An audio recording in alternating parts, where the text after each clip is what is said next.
Welcome to the Genius Factory. Enjoy the video. You start by removing supports and trimming excess carefully. This prevents damage later.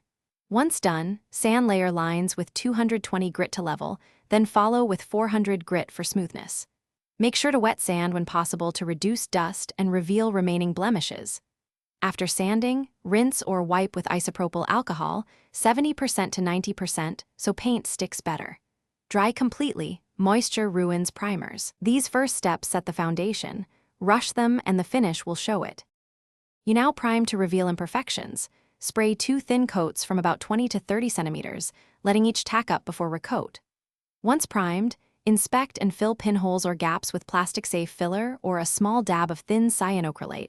Allow full cure, then sand smooth. Make sure to feather edges into the primer so transitions disappear. Finally, scuff the cured primer lightly with 600 to 800 grit to promote adhesion for your base color. This mid-stage creates a uniform surface for paint.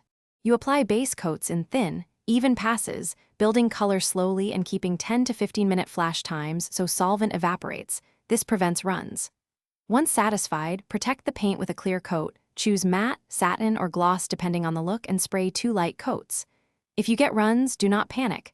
Let dry, sand carefully with 1200 grit, then recoat. If paint flakes or peels, strip to primer, resand, and reprime to restore adhesion. Final sealing locks in your work. Thanks for watching. If you found this helpful, don't forget to like and subscribe.